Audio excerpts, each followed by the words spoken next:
Let's continue. This is especially true where the approval of whites is taken as a mark of competence and first-rate performance. In such cases, the black bourgeoisie reveal their ambivalent attitudes towards the white world. They slavishly accept the estimate which almost any white man places upon a Negro or his work. But at the same time, they fear and reject white standards. For example, when a group of Negro doctors were being shown the modern equipment and techniques of a white clinic, one of them remarked to a Negro professor in a medical school, "This is the white man's medicine." Again, when was this published? In 1957, and there's still groups of them saying the very same thing, which is absolutely crazy, right?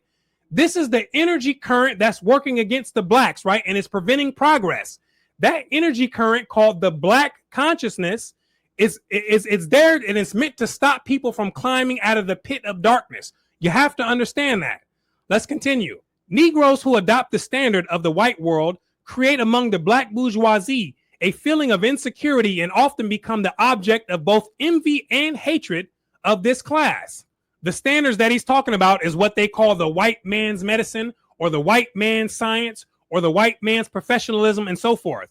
And so when they take on those standards, it is looked at with hatred and with envy because it's looked at as a challenge to how those people believe that someone who they think of as black should act, right? It's that self-defeating black consciousness that's there, right?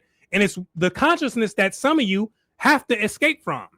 Let's continue. Among the women of the black bourgeoisie, there is an intense fear of the competition of white women for Negro men. Uh-oh, it's about to get spicy right now. Let's continue. They often attempt to rationalize their fear by saying that the Negro man always occupies an inferior position in relation to the white woman or that he marries much below his social status.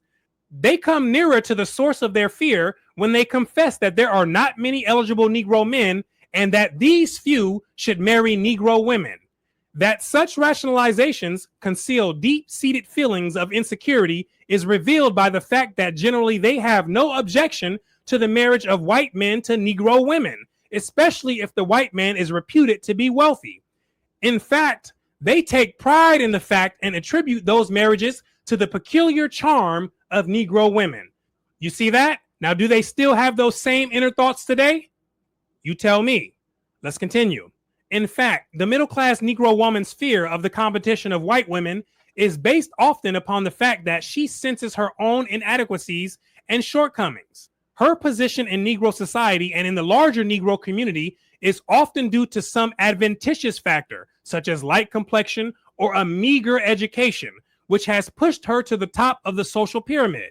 And so these are external qualities which don't contain much substance and they're not as valuable as inner qualities. And so Dr. Frazier is saying that her outer qualities is what took her to the top of the social pyramid in the black world. Let's continue. The middle class white woman not only has a white skin, which is not really white, but it's like a pinkish orange skin and straight hair, but she is generally more sophisticated and interesting because she has read more widely and has a larger view of the world. You see that? So this is what he's saying is really making her feel insecure. Let's continue. The middle-class Negro woman may make fun of the plainness of her white competitor and the latter's lack of wealth and interest in society. Nevertheless, she still feels insecure when white women appear as even potential competitors. Both men and women among the black bourgeoisie have a feeling of insecurity because of their constant fear of the loss of status. Since they have no status in the larger American society, the intense struggle for the status among middle-class Negroes is, as we have seen, an attempt to compensate for the contempt and low esteem of the whites. Great value is, therefore, placed upon all kinds of status symbols. Academic degrees, both real and honorary, are sought in order to secure status. Usually the symbols are of a material nature, implying wealth and conspicuous consumption. And a person's never going to feel any real sense of security if they are primarily materialistic and they place very little value on the internal things, right? It just doesn't work that way, right? And the blacks have built an entire culture around external things. Let's continue. Sometimes Negro doctors do not attend what are supposedly scientific meetings because they do not have a Cadillac or some other expensive automobile. School teachers wear mink coats and maintain homes beyond their income for fear that they may lose status. The extravagance in social life generally is due to an effort not to lose status, but in attempting to overcome their fear of loss of status, they are often beset by new feelings of insecurity.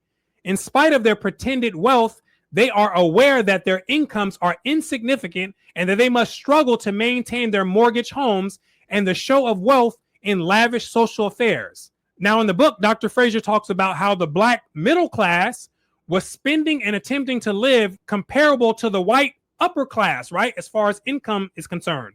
And so they had a lot less money, but they were trying to buy things to make themselves seem and appear as if they had more money than what they actually did, right? Let's continue. Moreover, they are beset by a feeling of insecurity because of their struggles to maintain a show of wealth through illegal means. From time to time, wealthy Negro doctors are arrested for selling narcotics and performing abortions, which is crazy, right? But to maintain their show of wealth, some of them had to operate illegally within the black market because in the 1950s, abortion was still very illegal. So this is the report that Dr. Fraser left behind describing that time, which sounds absolutely crazy to hear about doctors being in the drug game, right? This is crazy. Okay, so now that we have that background, let's shift gears, and Dr. Fraser is going to provide us with some insight on the 1950s black family structure, right? And you're definitely going to want to hear this part. Here we go. In the South, the middle-class Negro male is not only prevented from playing a masculine role, but generally he must let Negro women assume leadership in any show of militancy. This reacts upon his status in the home, where the tradition of female dominance, which is widely established among Negroes, has tended to assign a subordinate role to the male. And this is another part of black consciousness. It includes women running the house and the men being submissive to the women, right? As the standard, right? Like he said, well established. All right, folks, right here, this is what I want to highlight, right? This picture. When I asked a couple of my friends that are heavy into our cultural understanding, the direction of where we're going, you know, all of the hot topics that's affiliated with this discussion, right? And I said, hey, if you had to take a symbol to represent each ethnic group and put it in a position where, you know, it represents something. So if you described white people, I asked them, I said, what icon would you choose? Kind of think about it like Monopoly. You know how like you got the shoe, the teacup, you know, the pieces that you would use, it was just moving on the Monopoly board, right? And each ethnic group has its own piece, just like in Monopoly. I said, what would you pick for white people? And we agreed on I think a fishing rod, a fish, or something affiliated with the activity they actually do. I think you just need to do that in that regard. I think we had a weapon as well as one of the choices. So I got 3 things. I said, what would you pick for the Asian community? I think I instantly threw like out a dragon, a panda, and maybe you know, some other cultural symbol. And then said, what would you pick for the Spanish community, the Spanish speaking community, as depending on which ethnic group it is, whether they're Mexicans, Spaniards from Spain, or whatever else, and you know, from Europe. So if we pick a sombrero for the Mexican community, something that was a culturally centric thing, we pick, you know, just the Day of the Dead icons and all of that stuff. Then it got to the hard part. Who do black people get represented by? In the same context, what symbol would we use? And I told him, I said, right now we got to use the statue of the black woman that's in New York, because the hard reality of everything in our culture is that accepting that this right here is what our current is the residue or the current family structure. Actually, this picture is not even accurate now, because you have to take the man out the middle for the most part. Doesn't mean that fathers aren't around. They're just not showing up in family photos the same way, because marriage and nuclear families are not practiced the same way. And this imagery goes all the way back to the way that we were sold into slavery, or our descendants we're descendants of our ancestors. So our ancestors were sold into slavery, and in generally speaking, it's going to usually not have the most masculine of men to fight them off, and they had to be deceived. There's a few other nuances, and I know I don't want to go into every single nook and cranny about how it got this far, but when it came down to commerce and they was able to sell people, there had to be a permissive environment. It had to be somebody that was easily convinced. So either those guys weren't warriors, or those people were wiped out, in advance and deceived. Is a combination of a lot of different things, I believe. But let's continue. Within the Negro community. And I feel bad for both the masculine woman and the feminine men who find themselves in this type of relationship, because they both live a very frustrated life, both of them.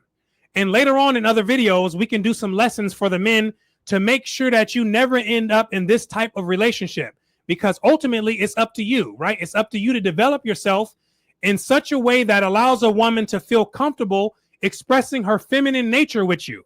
But it starts with the man. And yes, there are a whole bunch of masculine women in America, right?